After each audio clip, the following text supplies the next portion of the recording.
Want to cover a couple of things in this video. Saw that a PlayStation Store deal on PlayStation Plus, a 12-month subscription deal was going around. Not the best deal in the world. I mean, if you're the kind of person that always gets Plus through the PlayStation Store, yeah, it's not a horrible pickup.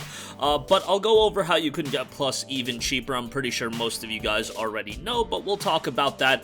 Gotham Knights has seen a delay into 2022, so we'll talk about that, and I'm sure this is one of many delays that will be coming in the next few months as games are pushed from 21 into 22. Dead Cells hits a sales milestone, and also another little update on Life is Strange. The first game and Before the Storm will be coming in a remastered collection. More on that at the end of this video. But first of all, there is a PlayStation Plus 12-month subscription deal over on the PlayStation Store. Now it's $60. What's the benefit? Well, you get a wallet top-up, as they're noting. You get $15 of PlayStation Store credit, and this deal is ending on March 23rd. So essentially, you get Plus for $15 off if you look at it from value standpoint. That's not necessarily that bad. However, you know, a lot of you guys know that if you go on sites like CD Keys and ENEBA, you can get Plus for quite a bit cheaper. You can get Plus right now for, I think, $27 and change, and then CD Keys, I believe, has it for like $29.99. Those deals used to also be available because I know some of you guys like to either get your Plus subscription through the PlayStation Store, or you want to buy it from a Target, a Walmart, a Best Buy, whatever the case may be.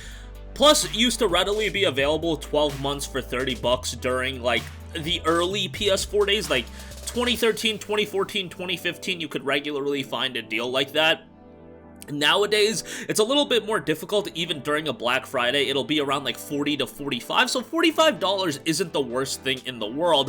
This deal, it's $60 and you're getting $15 of credit. It's okay, but again, like I said, if you're just looking to re-up your Plus, Black Friday, 9 out of 10 times, you're gonna get a deal on it. I do think those deals are gonna be lessened year over year as Sony does up the value of PlayStation Plus, offering games like Oddworld, Soulstorm. I've been noticing it slowly. I hope we don't get to a point where they increase the price of PlayStation Plus.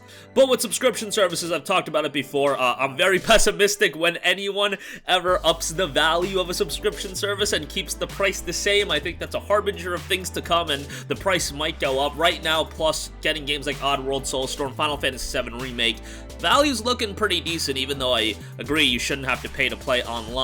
But you know, I know how much money Sony's raking in with PlayStation Plus, and it's a ridiculous amount of money, so I could see from a business standpoint why they would be thinking, oh, maybe we can up it to $11.99. Let's hope that's not the case. But if you do want to re-up your PlayStation Plus, you could either do this deal through the PlayStation Store, and yeah, you can get that $15 and spend it on, you know, pretty good stuff with all these PlayStation Store sales, or you could go to an ENEBA, or you could go to CD Keys, and you can get it for around $30, or ultimately, you can wait until Black Friday, and it'll probably have a deal then, too. Okay, moving on from that, Gotham Knights seeing a delay until 2022.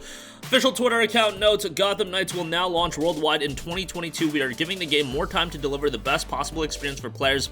Thank you to our amazing fans for your tremendous support of Gotham Knights. We look forward to showcasing more of the game in the coming months. So there you have it. Obviously, this is being done by Warner Brothers Games Montreal. And I'll be perfectly honest, when I saw Gotham Knights, like, I thought it looked fine. It definitely didn't look anything blow away, and something that really resonated with me. I was just like, it was really just meh. I was like, oh, another game. It's not something that super stood out to me, and I know that might be a little bit of a controversial take. Some of you guys are probably super excited for it, but it really kind of just fell in the pit of like all of the other games, and it's not a game that like stood out to me. But you know, I might be in the minority on that. There are some games that excite me more than others. Like, I'm probably more excited for Ratchet and Clank than anybody else, and maybe you're more excited for Gotham Knights, and that's more power to you. Just personally speaking, when I saw the gameplay, the debut footage of this game, it really didn't stand out to me, and I just don't think it's going to be a game that's going to be completely up my alley. but I'll play it, and I try to play everything anyway, but we'll see how that turns out in 2022. Hopefully they do get to make some refinements, but this is going to detail just a bigger story of 2021 in its entirety. We are not out of the woodworks yet. There's gonna be a lot more delays, and I do not expect a lot of those games that were scheduled for 21 to be coming out in 21. God of War 2021, press X to doubt on that one. Horizon, getting pretty iffy on that one. Final Fantasy 16, I don't know about that one either. And there's a bunch of other games that I'm just like, yo, this is so gonna get delayed. There's no chance it's coming out in 2021. I mean, we already got the Harry Potter game delayed, Gotham Knights now delayed. I'm pretty sure there's been a couple of other delays into 22. I'm thinking about it, we're in March. The delays, I imagine, are really gonna be coming during the summertime, where, you know, the final touches are being made for the games that come out in the fall to be, you know, announcing the release dates, and people are going to be coming out and being like, okay, this isn't going to be a fall title, it's going to be an early 22 title, or just 22 in general. And then I ultimately see some of those games being scheduled for fall of 21 to be like, okay, this game needs a little bit more time in the oven, and we're going to delay it into early 22. I see that being a pretty regular story, and I'm sure, you know, I'm not going to get too upset about delays. It's the pandemic, you know, it is what it is.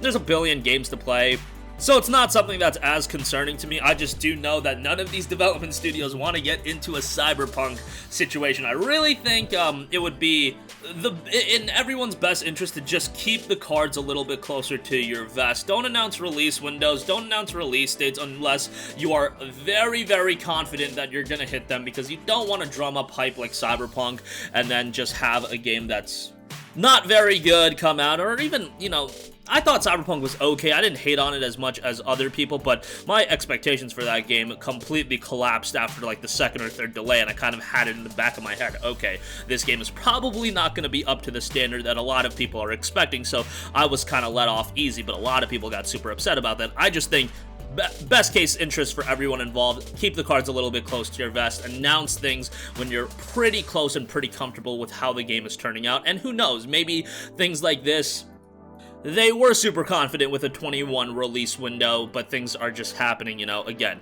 we're living in a pandemic year, so it is what it is, but there is a light at the end of the tunnel at this point. Okay, Dead Cells hits 5 million sales numbers, one of the best roguelike games ever. Dead Cells was a game that I remember going into it, and I was like, man, another game like this, and then I got super into it. I loved the art style, and then initially, even playing the game, I was like, you know, it's fine, and then before you knew it, I was completely invested into the game, completely addicted. Love the different sceneries that you were seeing, the addicting gameplay, just a great game that I highly recommend you to play if you haven't. I believe it's on sale on the PlayStation Store right now for like 18 bucks, and that's absolutely worth it. Has some DLC content as well, and for a game like this to hit 5 million sales, that's very nice to see, and they have been very, very committed to the game, updating it and everything like that, so good on them. Motion Twin did a great job on Dead Cells, and hopefully they've got something cooking for the future as well. And lastly, I do want to note one thing. Life is Strange, the True Colors will be coming later this year, September 10th, I believe, but Life is Strange and Life is Strange Before the Storm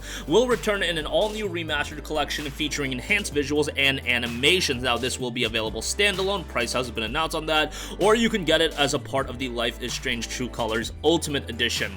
The game that I'm sure is going to have a lot of attention surrounding it when it does come out in September, and I'm happy they're doing a full-on release and not the segmented episodic release. I just think this works out better for everyone. So yeah, just wanted to make note of that. And if you've never checked out Life is Strange, the first game is definitely awesome. Before the Storm, a little bit on that one, and there are some story points that I could see that they're always going to be taken a little bit controversially, and people would have wished that they went one way versus the other, but hey, I thought the narratives in Life is Strange 1 at least was really, really strong, so go check that out, and yeah, you'll probably dig it quite a bit, especially because it's available pretty cheap, and I'm sure this remastered collection will be pretty cheap as well when it does come later this year.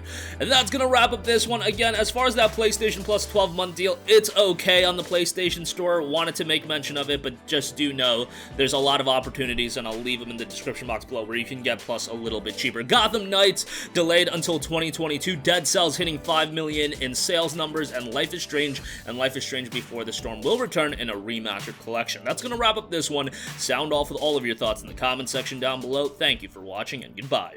Hey guys, we hope you enjoyed the video, and if you did, make sure to hit the subscribe button, and if you're already subscribed, do us a favor and hit the bell icon. This way you'll be notified whenever we post a new video. That's the best way to keep up with all of our uploads, and we usually try to upload 2 videos a day. And with the bell icon hit, you'll be notified whenever we do upload a video. As always, thanks for watching.